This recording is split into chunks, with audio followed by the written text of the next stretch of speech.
Hey fellow vinyl lovers, Diana here. Thank you for tuning in.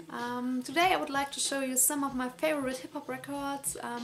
I recently done an interview with CP Vinyl Art Records and talking about my collection and how everything started made me a bit nostalgic because hip-hop is kind of the first music genre which influenced me heavily as a teen and was in some ways kind of an entry point to all the genres I'm listening to today, because with all samples used in the hip-hop songs I discovered genres like soul and funk and jazz and psychedelic rock, and so yeah, I just thought it would be fitting to show you some of my favorites in this genre. And I will be doing an instrumental hip-hop meet the label video soon, which might be of interest for you as well. I will not include needle drops today because I figured it would be kind of tricky with the copyright, and the stack of records I want to show is huge, so this will be a long-ass video even without needle drops. I will briefly mention the artists sampled on each album so you can see the broad spectrum the hip-hop samples have, and I will list all my favorite songs on there, and I will link one of my favorite songs of each album below in the description box so you can check it out, because I won't do any needle drops today. The question I think is always the hardest to answer in interviews is the question about favorite records or desert island records, because, well, there are so many records to choose and it's always just a snapshot of the current things I like, and it's just hard to pick just like 5 records. And in the interview, which I will link below, I was asked which 5 records I would choose if the world ends, and one of the records I chose was A$AP Rock Labor Days, released in 2001 over Definitive Jux. I've included this album in one of my previous videos with needle drops, and it's just one of my all-time favorites. It's the bright album A$AP Rock has released and has just a unique, incredible selection of organic beats and astonishing lyrics. A while ago someone concluded a list of rappers with the most unique words, and the scale looked like this.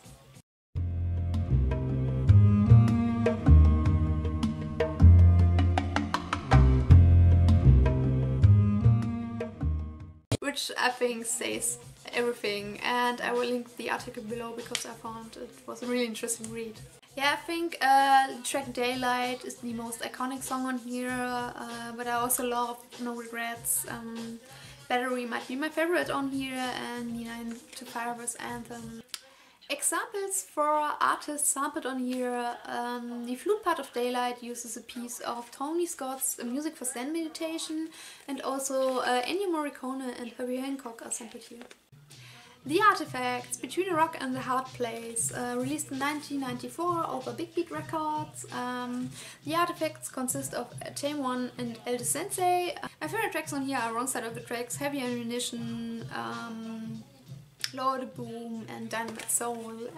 And my favorite sample on here would be the sample used in Wrong Side of the Tracks. There was the saxophone part from Jack Bruce's song Born to be Blues used, which is just sublime, and I'm still looking for that Jack Bruce record.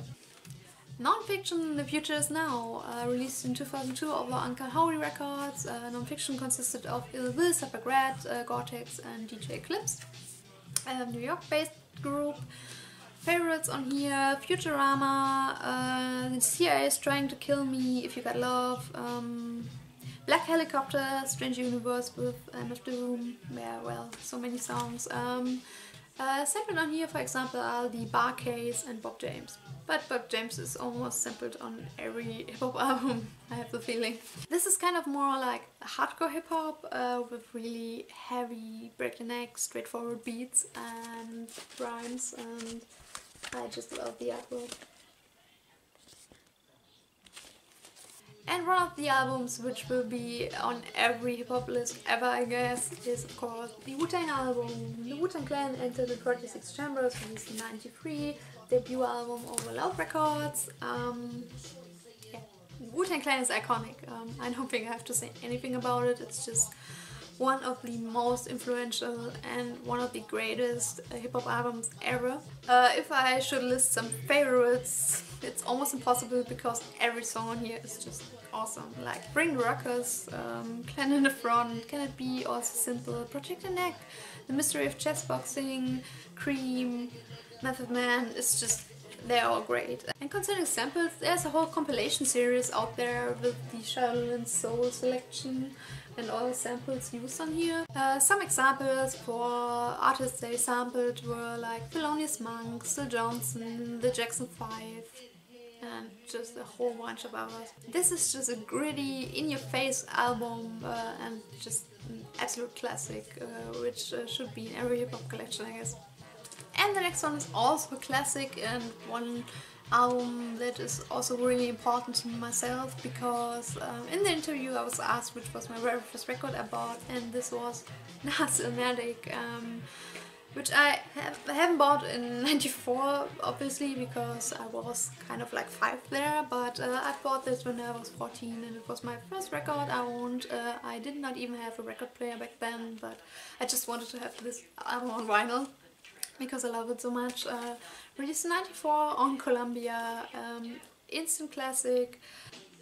Concerning favorites, every track on this album is a favorite and being produced by greats like DJ Premier, Pete Rock and Lutch Pro. The sample is just as impressive as you can guess, including for example a piece of The Awakening from the Ahmad Jamal trio. And other artists sampled here are Donald Byrd, Joe Chambers, the Heath Brothers from this album, and even Michael Jackson is sampled on here on It Ain't Hard to Tell, which sounds like this.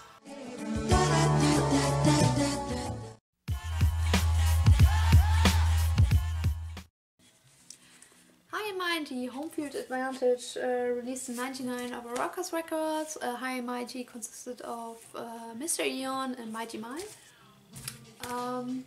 Favorites on here, Dirty Decibels, Top Prospects featuring Evidence and Defarai, BY Document 99 featuring Mos Def and Mad Skills was kind of like, I think, the first song I've heard from this due to Tony Hawk's Pro Skater.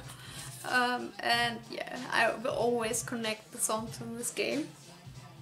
The Meaning is just great, Last Hit featuring Eminem, Hands-On Experience, and Mind, Soul and Body. Artists sampled on here are, for example, The One on Jazz Quartet and Al Green. Next up, the master of sampling, Quasimoto, The Unseen, released in 2000 of A Stone's Throw. This is an album by Madlib and his alter ego Lord Quas.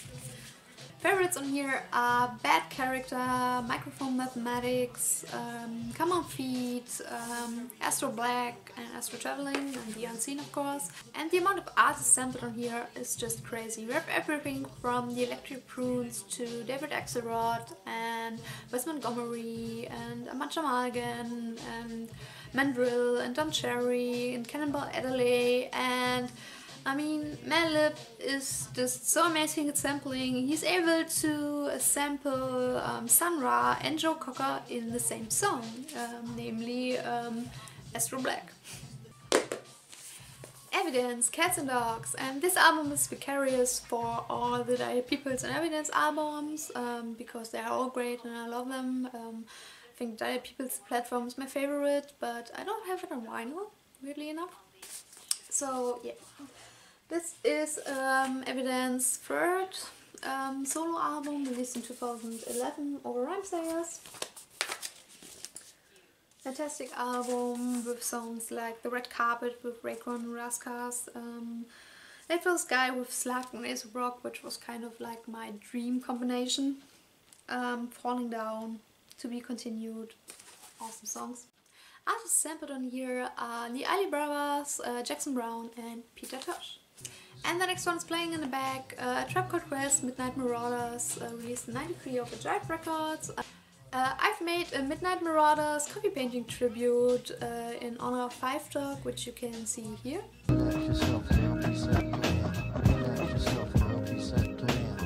And yeah, this is an indicator of how much I love this album.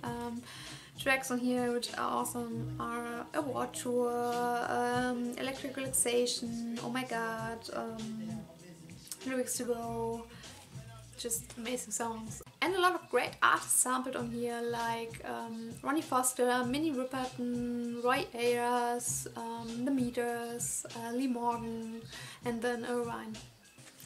Self-titled and Bugtown 1990 now, released in 2011 over Fat Beats Records. This is one of the more recent albums on my list here.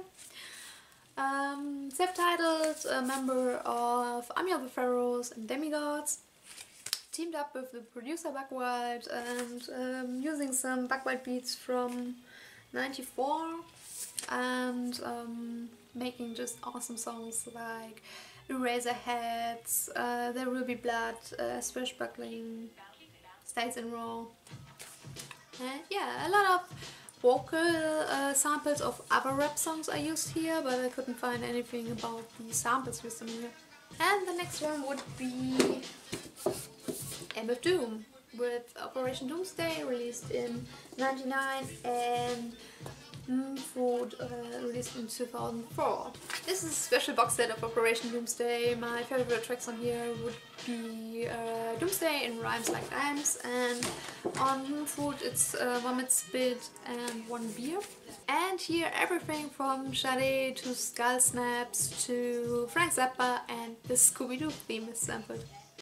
And the next one of my favorite Wu-Tang member albums of all time, must be Only Be Return to the 36 Chambers, the dirty version, released in '95 over Elektra. This is the original press, which comes with this inlay. And Only Be was always the craziest member, but the one I always liked the most.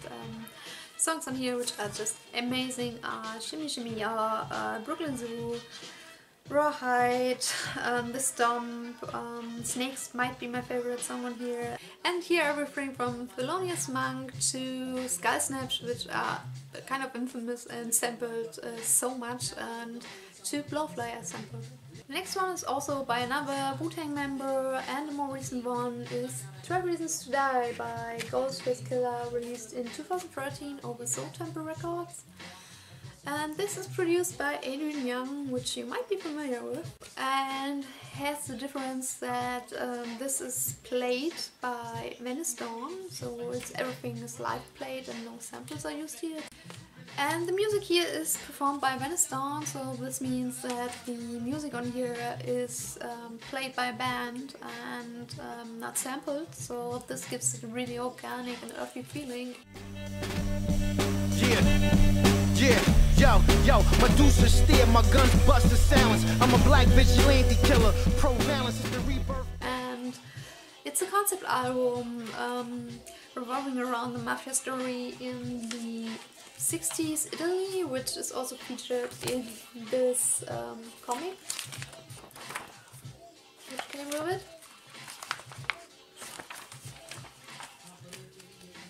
And tells a story of Tony Stark's and his alter ego Ghostface Killah seeking revenge. And this is just a fantastic album which I can really recommend because it has a kind of different approach, which I also really like. And the next one is The Left, Gasmass, released in 2010 of a mellow music group. And The Left are consisting of Apollo Brown, DJ Soko and Journalist 103.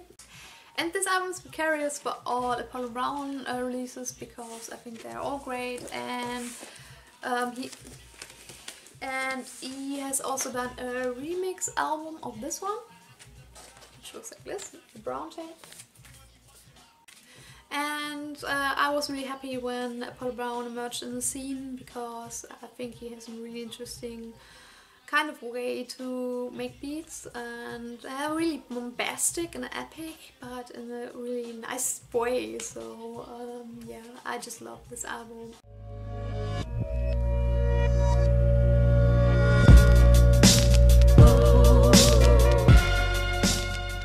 And it recently has been repressed, so because the original press was getting kind of pricey, and this is an original press, but it has been repressed a few months ago, so it's finally available again. And my favorites on here are Gasmass, Binoculars, the melody in Getting Very Feeling. And the next one, Smith & Wesson, The Shining, released in '94 over Rec Records. Smith & Wesson consisting of Tech and Steel. This is another absolute favorite of mine, with songs like Ragtime, One Time, Soundboy Burrell and Bucktown. Bucktown is just an absolute favorite. Separate on here are Jack Bruce, Minnie Riperton, Isaac Hayes, Roy Ayers, Mandrill, Les McCann and Ahmad Jamal. And last but not least is Helter Skelter with Nocturnal. Helter Skelter consisting of Sean Price, one of my favorite rappers of all time, which sadly passed away, and Rock. Released in '96 over Ducktown, featuring favorites like Let Her Brains Blow, Understand, Le Fleur is Koshka and Operation Lockdown. Featuring samples by Lala Schifrin, Michael Nora, The Meters, Sly and the Family Stone and Iron Butterfly. So, that's it for today. Yeah, I hope this was interesting. I will do an on recent rotation with a diverse selection of music genres next, and yeah. Do you have also some favorites which were not showing up here? Yeah, just let me know. And what was the genre which was the most influential to you as a teen? Yeah, leave me something in the comments below. I would love to read them. Thank you so much for watching and have a great day. See you soon. Bye.